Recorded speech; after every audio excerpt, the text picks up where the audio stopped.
Hello, everybody. Welcome back to the Hartford Whalers expansion franchise here on NHL 24. Today, we're going to jump right into the trade deadline, but before we do that, we'll get a little standings update. Our Hartford Whalers currently sit at 31, 29, and 3, and we're currently 4 points out of a wild card spot here, or at least 4 points out of the third spot here in the Metro.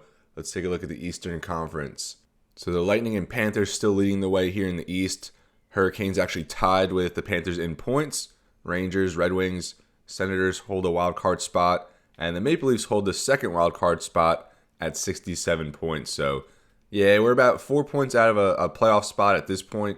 And we've just really put together a lot of patchy play this season. We started off pretty bad to the year, and then we rebounded really well, and then went on another bad run. And then last episode, we simmed ahead 17 games, and we went 10-5-2. So we're really still keeping our heads above water here in the Eastern Conference playoff race. Like I said, 4 points out right now with 19 games remaining. But today we're getting into the trade deadline, and I'll just show you a quick look at our trade block. Nothing crazy as, excuse me, I don't know how active we're going to be at this year's deadline. I mean, we will have both these goaltenders, Mrazek and Markstrom, although Markstrom's has a big salary cap hit, and I don't know if we'll be able to move him. Foligno we do really like, especially as someone on the third or fourth line, but I think at 34 years old, on an expiring deal, we really don't have much long-term plans for him, although we would like to keep him, but we'll see if we can maybe package him in a deal, maybe just get him for a late-round pick. And I'll give a look at our lines that we're working with right now, as we do want to get some playing time for some of these young guys like Will Coyle. He's played 4 games, scored his first career goal at a -5 though, but he's been in Poughkeepsie in the AHL for the last 3 years after we drafted him from the Rangers in the expansion draft. So we want to get him some run here in the NHL, along here with Samuel Bolduc. He is actually going to start on defense for the first time. I mean, he had 16 games played, got hurt, but once he comes back, who do we have in his spot right now? Let's go to defense. Once he comes back, he'll fill in here for Peter DeLibertor, who has played in his first 5 NHL games. Hunter Brzustowicz, a second-round pick from 2023, and back in episode 2 in our inaugural entry draft class, 3 points here in his first 4 games. We're going to see how he does closing out the year, as we really need some right-handed defensemen to emerge, and he's our top prospect there in that spot. Now going back to offense, this is pretty much what we're going to roll with the rest of the season. And like I said, I want to get some young guys some playing time. So Graham Clark here, he only has 15 games, 3 points in that span. Want to get him into the lineup a little bit more. And now going down to the AHL, we have Gabe Gonzalez here. He's been insanely productive this year, really took a step forward, now up to an 80 overall. We want to get him up to the NHL roster as well. And maybe even Jacob Perreault here, a good AHL season, plus 39. And our Poughkeepsie Panthers have been among the best teams in the AHL, so maybe in line for a Calder Cup. But just a little look at our roster. Last episode, we did trade Victor Arvidsson and Dmitry Orlov for a second-round pick to the San Jose Sharks. And the Sharks have been one of the biggest surprise teams in the league thus far, currently 3rd in the Pacific. So like I said, we're still kind of keeping our heads above water here. We were going to kind of commit to this as a bridge year and just look forward to next season, kind of acquire more draft picks. But, I mean, we're still in the hunt, and we'll see how this trade deadline goes. We'll just advance and get right to it. I'll just keep our current trade block as we tend to do. And we're going to go ahead and enter the trade deadline, our 3rd trade deadline here in this series. Year 1, we were sellers at the deadline, missed the playoffs by a big spot. But last year, we actually made a move where we traded for Esa Lindell from the Dallas Stars, and then we signed him to a 2-year deal in the offseason. So some of the top names on the market include Sidney Crosby, John Carlson, Jack Eichel, Evgeni Malkin. Wonder if Malkin or Crosby get traded. That would be really interesting. Thatcher Demko. So I do kind of want to try and shore up our goaltending if we can, but Demko at 30 years old, I don't think he's someone we really want to trade for. And the first trade here is Korpisalo gets traded to the Canadiens in exchange for Matheson and a 4th. Demko is someone I would love to target in the offseason if he's available. I've talked about goaltenders who might be available in past episodes, including Stuart Skinner, and now Jeremy Swayman here for the Kings.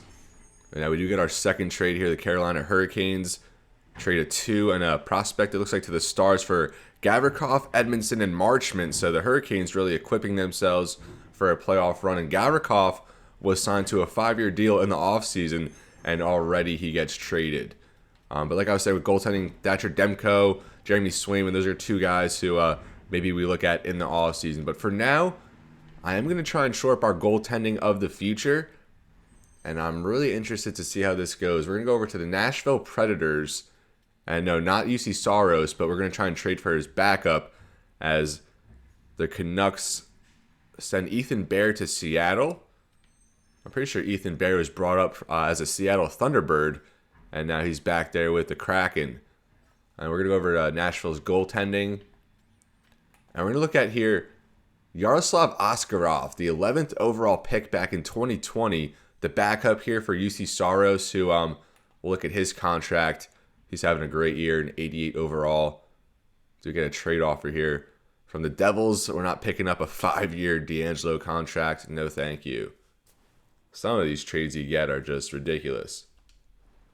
And I hate how when you get a trade offer, it totally just dismisses everything you were looking at.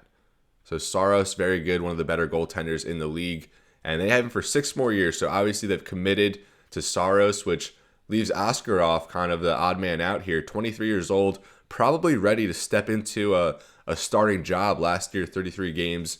Not as good of results as he's had this year, but that was his first full season as an NHL goaltender. This year, 8-5 in backup duties with a shutout and a very good .926 save percentage and a good .239 goals against. So one of the top goalie prospects, and now, like I said, ready for a starting job. So we'll see what it takes. We'll try. He's been on the block for quite a while now, and not a move that necessarily sets us up to in a better playoff spot, but for next season, for the future, it would certainly bode well for us. And actually, a Predators trade there at the bottom, and I was really nervous it was going to be Askarov, but it's not. So that just goes to show we actually kind of really have to work quickly here, and I'm not quite sure. I think they do have interest in Marcus Foligno. I know that's not much in comparison to Askarov, but maybe he gets someone that we can just throw in.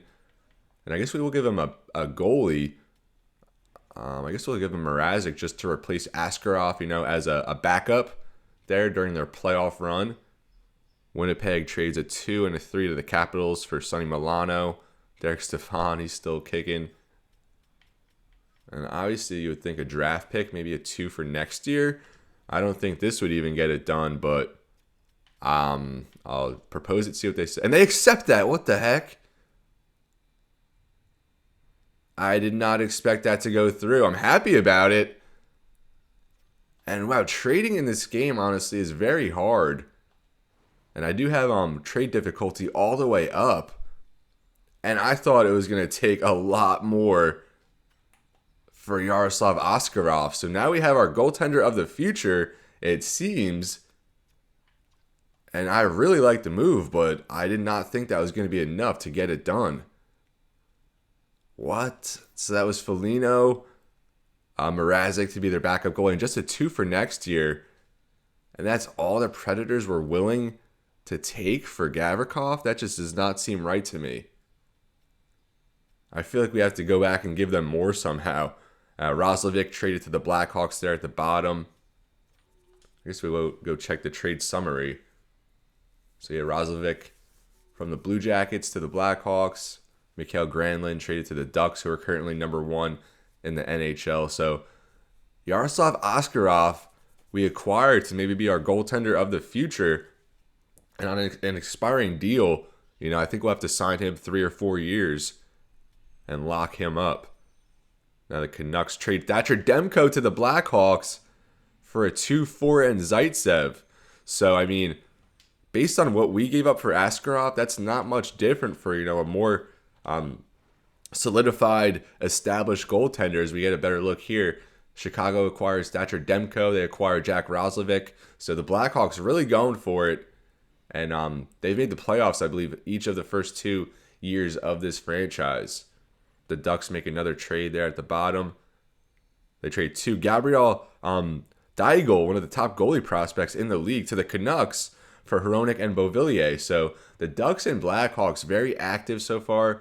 The Ducks also acquired Granlund. Anything else? Wow, Chicago also acquired Nicholas Backstrom and Trevor Van Riemsdyk. The Blackhawks making a ton of deals here. And that was the Stars who traded away Gavrikov just after signing him to a 5-year deal in the offseason. And now the Blues trade Nick Leddy at 3 to the Ducks for Ragnarsson and Klang. I think 2 prospects probably. So the Ducks also make another move. Now we're at 8:30 a.m., so just a few more hours till the conclusion here. And let's see if Sidney Crosby moves, Jack Eichel, John Carlson, Malkin, Pavelski, some older guys up here.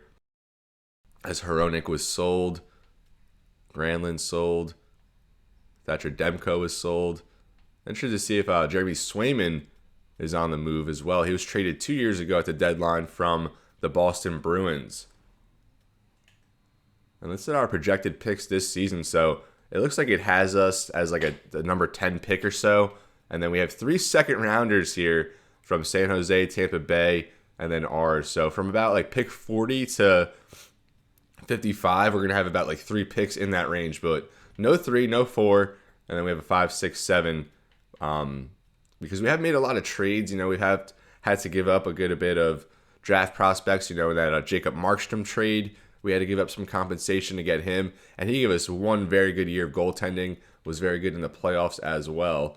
But at this point now, 36, I don't know what we're going to do with him because part of our plan this year, like I said earlier, we want to get some of these young guys some playing time, and that includes goaltending. So we have Daniil Tarasov. He's actually injured right now. He's been our third-string goalie throughout the series, 12 games played in the NHL over the last 3 years, and he's tearing it up in the AHL. 9 shutouts in the AHL this year. 9.23 save percentage. Less than 2 goals against. So we really wanted to get him some time at the NHL along here with Arthur Silovs and have them kind of battle for our backup spot next year. Now both definitely ready for an NHL role, I would say, at least as a backup. So I think next year once Markstrom, his contract is going to expire. He might even retire altogether. It's going to be probably Silovs and Tarasov backing up Askarov next year. And like I said, I can't believe that's all it took. 2 Foligno and Mrazek just to go there and fill the void as the backup. And now Yaroslav Askarov, he's looking to be our long-term goalie. And we didn't have him fully scouted, so it's always risky. But just based on the track record, I was definitely willing to give it a shot. Let's look at draft picks for next year. So, luckily, we have a 2 from Boston, and I wish I had realized I would have just threw that one in instead. I don't think they would do a swap, Boston's 2 for our 2. Although I guess we'll say Boston will be the worst team next year, so that'll bode well better for us. But no, yeah, Hartford's pick has more value at this point, so whatever, we'll just roll with it and say it was just part of to make it more realistic here. But yeah, let me know in the comments. Do you think that was a fair trade? I know like Askarov has maybe played 50 NHL games, but it seems like he has a very bright future. He was the 11th overall pick. You rarely see that from goaltenders nowadays. But I'm pretty happy about that. It looks like we got our goalie of the future. And we'll talk about our top prospect actually real quick. It takes a long time sometimes to navigate through these menus. So Javon Marks, he was our second round pick in the 2024 entry draft, 38th overall, and he has elite potential, medium elite. So he's someone probably in 3 or 4 years can take over as our franchise goalie. So that gives Askarov a good bit of time there, to build his case, build his resume, and establish himself as a good goaltender here in the NHL. So we're gonna check out his debut here after the trade deadline and see how he performs in his first game as a Hartford Whaler. Overall trade value, our leader is Scheifele, Sami Maki, and Leo Carlsson there. Frederick Leonard, 20 years old. He was also in that draft with Javon Marks, who we just talked about. Leonard was a gem prospect, 6'2", 201, playmaker. You like that size. Very good puck skills. We checked out his progression last episode, and he is progressing very well, and he should be up in the NHL within the next couple seasons. Provorov, he's currently hurt. Tom Wilson, Brock Besser, Mangiapane, Issa Lindell. So not many prospects up here. Here's Braden Schwartz. He was also in that draft. So between Javon Marks, Braden Schwartz, and Frederick Leonard, along with Sammy Maki, who we had in that draft as well, number 1 overall. We won the lottery that draft. We have 4 potential, contributors and 4 very good players. Here's last year's first-round pick, Andrei Vorobiev, 9 goals there. I think playing in Russia, if I'm not mistaken. And right-handed sniper should be a decent player as well as Adina, Nolan Patrick, Jake Evans, Daniil Chaika, who we acquired in the Matt Grzelcyk deal a few years back at the deadline. And he's developing very well and probably a couple years away before cracking the lineup. And then we get down here as you see the trade value meter starts to tear off a little bit.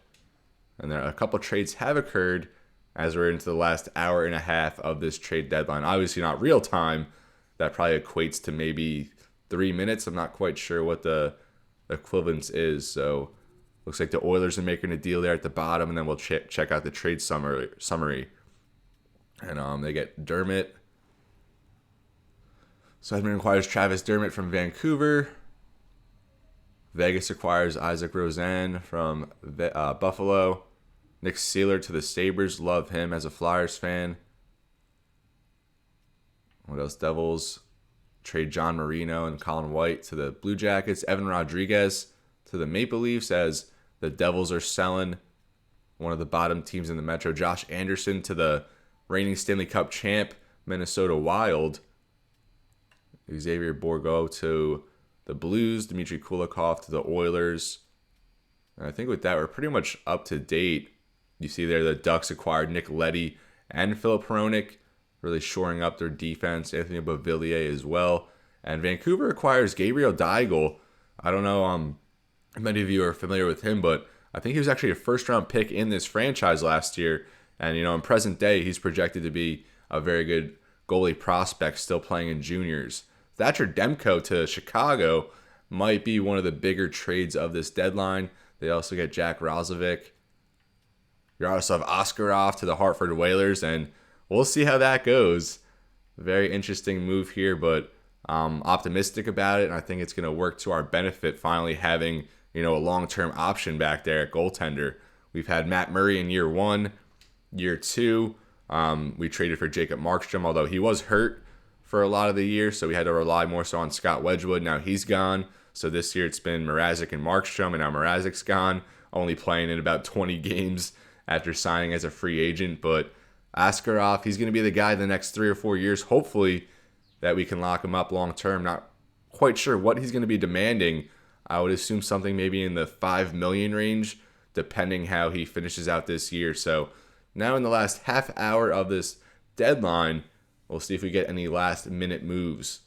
Crosby, Carlson, Eichel, and Malkin still available. But it looks like Washington actually pulled Carlson off the market. I'd really like to see Crosby or Malkin get traded. That would be something. All these guys sold. David Krejci, a bunch of older guys. Justin Zucker, I thought he would be older than 34 at this point. And you got to remember, in this franchise, we're in year 3, so it's like 2025, I believe. The Coyotes trade Jonathan Bernier to the Rangers. The Rangers have been one of the worst. No, correction. I was going to say they've been one of the worst teams, but that's not the case. They did lose Igor Shesterkin, who signed with the Calgary Flames in the offseason, so their goaltending hasn't been as good, but I think they're still in the playoff hunt. And now we're about to be in the last 10 minutes, as it's now 11:50, the deadline at 12 noon. Any last-second blockbusters for Crosby? It says that Colorado, Carolina, Minnesota were interested, but he is going to cost quite a lot. And it looks like that is going to do it here for the year 3 trade deadline. Last minute left. Any buzzer beaters? And now the trade deadline has passed, so we kind of went over these trades a little bit already. Chicago really came to play along with Anaheim. They're going to be 2 contenders there in the West. And of course, we made our big trade. So Let me know in the comments what you think, if that compensation was fair. Marcus Foligno, who I didn't think would really play much into the trade, just kind of a throw-in along with Mrazek, and really the difference was just a second-round pick for next year. So Nashville going for the 2, and they are contenders, so not a bad acquisition for them. Chicago acquired Nicholas Backstrom, Trevor Van Riemsdyk, Ethan Bear to the Kraken, Gavrikov, Edmondson, and Marchment to Carolina. And the first trade was Korpisalo acquired by the Canadiens. And now here's a trade alert, and the game really only pops these up when it's deemed to be, like a blockbuster trade. So I was talking about that goaltender Gabriel Daigle, and I think he was a first-round pick of the Ducks last year, but now traded to Vancouver, as he looks like the goaltender of the future there for the Canucks. Hronek and Beauvillier to the Ducks in that deal, and Vancouver also got a 2-3 and a defenseman prospect. TJ Brody now on waivers, no thank you. And I'll sim ahead, and it's now March 1st, 2020. I'm sorry, it's 2026. I said 2025 earlier. In 2026, March 1st. So now with the trade deadline behind us, we'll now simulate ahead. And not to be anticlimactic, but we're actually only going to simulate these next 2 games to close the episode. And then we'll pick it up March 5th, hosting the Detroit Red Wings for Yaroslav Askarov's debut. We're going to go with Markstrom here in the next 2 games. We'll give Askarov some time, settle in. He'll travel, from Nashville, settle into Hartford, and then we do go on the road against Chicago. But in a back-to-back, we'll let Markstrom handle that one, and then we'll give Askarov Detroit, and then just let him, be the guy from here on out. So Ivan Provorov still not in the lineup, so like I said, we're just kind of going to ease Askarov into starting duties. And here we are against the New Jersey Devils, who they just sold a bunch of players there, and they're having a very bad season at 23-35, and I didn't see how many overtime losses they did have, though. We're up 2-0 after the first goals from Mark Scheifele and Brock Besser. 4-0 now, we doubled the lead. Jake Evans and Tom Wilson a late one. So 4-0 Hartford, and New Jersey only 11 shots through 2 periods of play. They do get 3 here. We were up 5-0, and they scored 3 in about 2 minutes or so. And they did have a valiant comeback effort. Markstrom let in 3 of the last 8 shots, but Hartford with 42 shots, and we win 5-3. Mark Scheifele the first star, Tyson Barrie 3 assists, and then Brock Besser 2 goals as the 3rd star. So we do get in the win column in this episode, and like I said, we'll finish it off here at Chicago.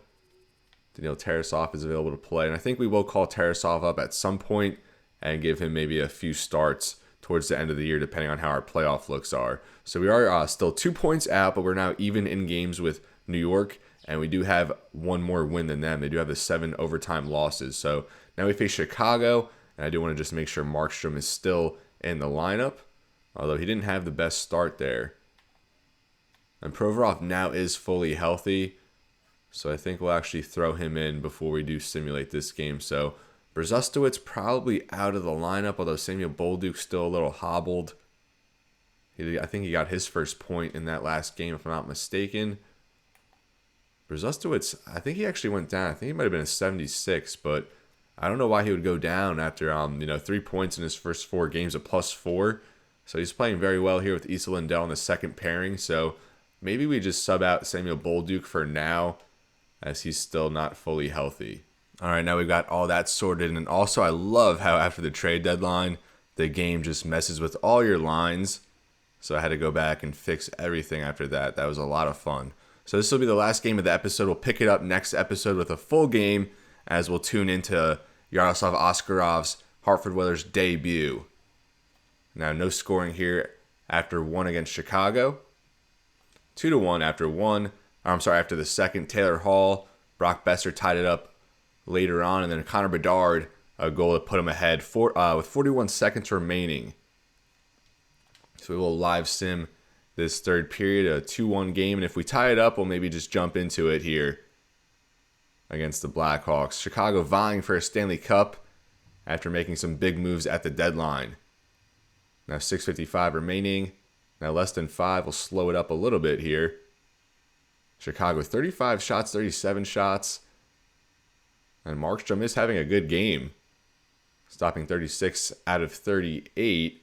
The Bedard nets the empty netter, and we are going to fall here to the Blackhawks as Connor Bedard scores twice. He's a first star, but Markstrom the second star, playing decent hockey after we trade for Yaroslav Askarov. But Askarov is going to start the next game. We're now 65 games into the season, a 32-30-3 record for our Whalers, and we're two spots. It might be more than that. We're actually 3 points out of the second wild card spot now with the Sabres. So as we reviewed last episode, there's a good amount of teams vying for that last wild card spot here in the East. We'll get another look before we close.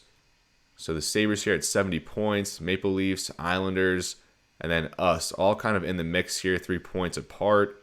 Boston 2 points behind us, along with the Capitals. So realistically, maybe even like 7 teams vying for this last spot, although, probably the Boston Bruins or Washington, one of them maybe starts to fade. And we'll see how we do with Askarov, down the line the rest of the season. Maybe he does come in and he leads us to a playoff spot. But if not, we're still hoping he can at least play some good hockey for us and put together a strong performance down the stretch and, encourage us to sign him long-term and kind of make that trade worthwhile. But this is where I'm going to leave you, folks. It was a little shorter episode. We kind of got in that trade deadline, and maybe not a super active trade deadline, but we did make a trade, for our future goaltender, and we're really hoping he works out for us. So we're still hunting here in the playoffs with we got 17 games left, so we'll get a live look in next time out against Detroit for Askarov's debut, and then we'll probably simulate a few more games after that. And then the episode following that will probably conclude the regular season, and by then we'll know if we're in for a playoff spot or not. But as always, everybody, it's been real and be well. Thank you so much for watching, and I'll see you next time.